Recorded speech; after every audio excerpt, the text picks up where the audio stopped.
Hello बच्चों। Okay, तो start करते हैं। आज हम बात करने वाले हैं एस ब्लॉक एलिमेंट्स के बारे में। तो एस ब्लॉक एलिमेंट्स में बेसिक बातें हैं कि जिसमें जब हम किसी भी एलिमेंट्स का इलेक्ट्रॉनिक विन्यास लिखते हैं तो उस समय हम क्या देखते हैं कि उसका जो अंतिम इलेक्ट्रॉन है वो कौन से कक्षक में प्रवेश करता है। अगर एस कक्षक में प्रवेश करेगा तो वह एस ब्लॉक एलिमेंट्स कहलाएगा। अगर पी में करेगा तो पी ब्लॉक एलिमेंट्स, डी में करेगा तो डी ब्लॉक एलिमेंट्स और एफ में करेगा तो एफ ब्लॉक एलिमेंट्स। तो यहाँ पर एस ब्लॉक एलिमेंट्स की पहली विशेषता क्या है कि इसमें आने वाला अंतिम इलेक्ट्रॉन बाह्यतम कोश के एस कक्षक में प्रवेश करता है। दूसरी बात, इसका जो सामान्य इलेक्ट्रॉनिक विन्यास वो कितना होता है, NS12 यानी कि यहाँ पर अधिकतम एस कक्षक में कितने इलेक्ट्रॉन भरे जा सकते हैं, 2 ही इलेक्ट्रॉन भरे जा सकते हैं। बाकी एन का मतलब यहाँ पर क्या है, बाह्यतम कोश या संयोजी कोश को प्रदर्शित करता है। एन यहाँ पर किसको प्रदर्शित करता है, बाह्यतम कोश या संयोजी कोश को। अगर बात करें एन की वैल्यू यहाँ से 1 से लेकर 7 तक हो सकती है। एन की वैल्यू कितनी हो सकती है, 1 से लेकर 7 तक हो सकती है। ये अपने आवर्त से भी डिफाइन कर सकते हैं, एन की वैल्यू 1 से 7 तक। और एन का मतलब यहाँ पर क्या है, बाह्यतम कोश या संयोजी कोश, जिसमें अधिकतम इलेक्ट्रॉन एस में कितने भरे जा सकते हैं, 2। ठीक है। यहाँ पर वर्ग 1 को कहा जाता है क्षारीय धातु, जबकि वर्ग 2 को क्या कहा जाता है, क्षारीय मृदा धातु। वर्ग 1 को क्षारीय धातु जबकि वर्ग 2 को क्षारीय मृदा धातु। क्यों कहा जाता है वर्ग 1 को क्षारीय धातु, क्योंकि जो वर्ग 1 के जितने भी एलिमेंट्स हैं उनके जो ऑक्साइड एंड हाइड्रोक्साइड्स हैं वो कहाँ पाए जाते हैं, उनकी जो नेचर होती है वो कैसी होती है, क्षारीय। उनकी नेचर कैसी होती है, क्षारीय, इसलिए उनको बोला जाता है क्षारीय धातु। जबकि वर्ग सेकंड के जो एलिमेंट्स हैं उनके ऑक्साइड एंड हाइड्रोक्साइड की नेचर कौन सी होती है, क्षारीय होती है, जबकि वो पाए भी कहाँ जाते हैं, मृदा के अंदर। कहाँ पाए जाते हैं, मृदा के अंदर, इसलिए उनको क्षारीय मृदा धातु भी कहा जाता है। यहाँ पे देखो, जैसे कि हम बात करते हैं एलिमेंट्स के बारे में, यहाँ पे देखना ध्यान से आप कि ये वर्ग अपना फर्स्ट है जिसको हमने क्षारीय धातु कहा, जिसमें सबसे पहला ही एलिमेंट्स है हाइड्रोजन। क्षारीय धातु का मतलब इस पूरे वर्ग के अंदर धातु उपस्थित नहीं है। ये जो लिथियम से स्टार्ट है धातुएं, lithium, sodium, potassium, rubidium, caesium और फ्रेंशियम, यहाँ तक ये धातुएं कह सकते हैं। जबकि यहाँ पर ध्यान देना, हाइड्रोजन को कभी भी धातु मत कहना, ये एक अधातु है। ठीक है, इसीलिए ये हैलोजन वर्ग से भी संबंधित है। तो एक तो यहाँ पे हाइड्रोजन क्या है, अधातु, ये बात स्पेशल ध्यान रखनी है। और यहाँ पर इस पहले वर्ग में एक स्पेशल बात है, फ्रेंशियम क्या है कि लिक्विड रेडियो एक्टिव एलिमेंट्स है। कौन सा है, लिक्विड रेडियो एक्टिव एलिमेंट्स है। और जबकि यहाँ पर अगर हम क्षारीय धातु की बात करें तो यहाँ से स्टार्ट होगा अपने lithium, sodium, potassium, rubidium, caesium. इनको क्षारीय धातु बोलते हैं, एल्कली मेटल बोलते हैं। जो एल्कली शब्द है वो किससे लिया गया है, पादप राख से। उसका मतलब क्या होता है, पादप राख। एल्कली का शब्द का जो अर्थ है वो क्या होता है, पादप राख। और इनके जो ऑक्साइड हैं, lithium, sodium, potassium, rubidium, caesium और फ्रेंशियम, इनके ऑक्साइड और हाइड्रोक्साइड क्या है, क्षारीय नेचर के होते हैं। ठीक है, तो पहले वर्ग में इतनी बातें हमें ध्यान में रखनी है। इसका इलेक्ट्रॉनिक विन्यास, सामान्य इलेक्ट्रॉनिक विन्यास कितना होता है, NS1। कितना होता है, NS1। ठीक है, इसके बाद में हम बात करें हैं सेकंड वर्ग की। चलिए, तो दूसरे वर्ग के बारे में बात करते हैं हम। यहाँ पे देखो ध्यान से,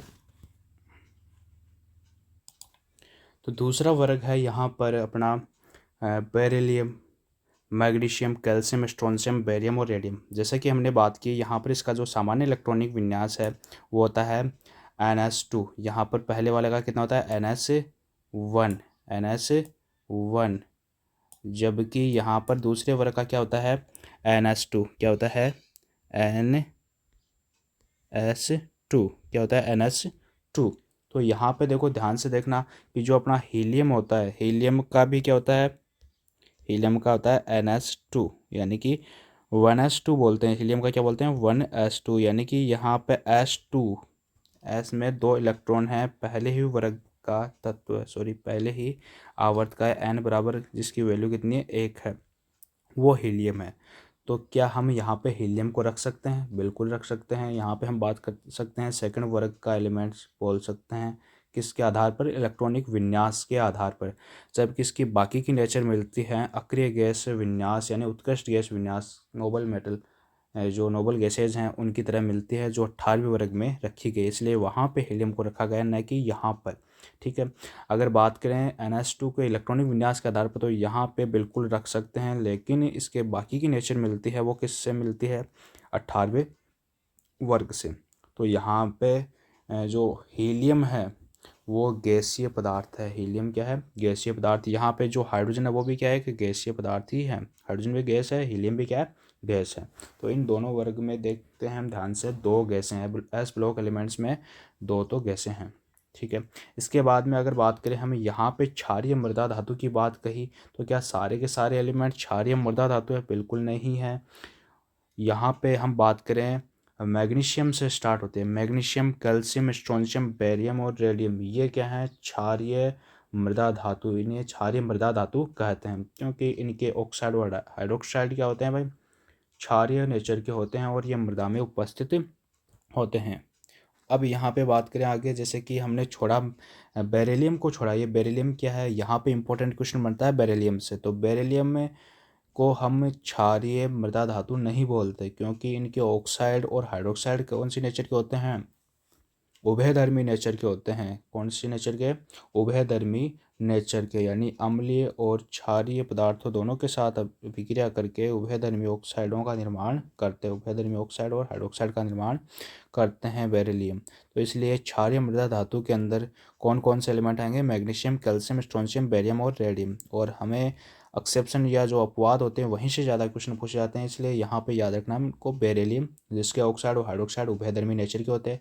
और एक और इम्पॉर्टेंट बात है, यहाँ पे जो रेडियम है ये भी क्या है, रेडियो एक्टिव एलिमेंट्स है। तो दोनों वर्ग की बात करें अगर पहले और दूसरे वर्ग की, तो यहाँ पर हाइड्रोजन और एक हीलियम है, दोनों तो क्या है, गैसें हैं। जबकि लिक्विड में कौन सा है, फ्रेंशियम और रेडियम, फ्रेंशियम और रेडियम, सॉरी रेडियम नहीं, रेडियम सॉरी रेडियो एक्टिव की बात करें, लिक्विड नहीं, रेडियो एक्टिव की। फ्रेंशियम रेडियो एक्टिव है और रेडियम रेडियो एक्टिव है, दो एलिमेंट्स ऐसे हैं जो रेडियो एक्टिव है। यहाँ पे जो फ्रेंशियम और लिक्विड रेडियो एक्टिव है, जबकि ये रेडियम लिक्विड रेडियो एक्टिव नहीं है, सॉलिड है। क्या है, सॉलिड है। ठीक है, अगर यहाँ पर हम बात करें पहले वर्ग और दूसरे वर्ग की, जैसे कि हमने बात की यहाँ पर टोटल हीलियम को जोड़ें तो हमारे पास 14 एलिमेंट हो गए। कितने हो गए, 14 एलिमेंट हो गए। अब इन 14 एलिमेंट्स को हम किस प्रकार से डिवाइड करें, अगर गैस की बात करें भौतिक अवस्थाओं के आधार पर, गैसीय अवस्था में हाइड्रोजन और हीलियम हैं, दो गैसीय हैं। ठीक है, अगर लिक्विड की बात करें तो दो ही लिक्विड है यहाँ पर, एक तो फ्रेंशियम है जो रेडियो एक्टिव भी है लिक्विड के साथ, एक है सीजियम। सीजियम एक लिक्विड एलिमेंट्स है, सीजियम क्या है, लिक्विड एलिमेंट्स है। यहाँ पे देखो दूसरी बात करते हैं हम, दो गैस और दो क्या हो गए, लिक्विड, बाकी 10 क्या है, सॉलिड है, बाकी 10 क्या है, सॉलिड है। अगर धातु और अधातु के बेसिस पे बात करें हम, तो धातु है यहाँ पर 14 में से 12 है, 14 एलिमेंट्स में से 12 तो क्या है, धातु, जबकि दो क्या है, अधातु। वो कौन कौन से है, जैसे कि हाइड्रोजन और हीलियम क्या है, यहाँ पर अधातु, हाइड्रोजन और हीलियम क्या है, अधातु। ठीक है, तो बच्चों यहीं तक आज की क्लास होती है अपनी, अगली क्लास लेके आएंगे पी ब्लॉक पर। तो तब तक बने रहिए, वीडियो अच्छा लगा तो इसे like share comment and subscribe कीजिए। धन्यवाद।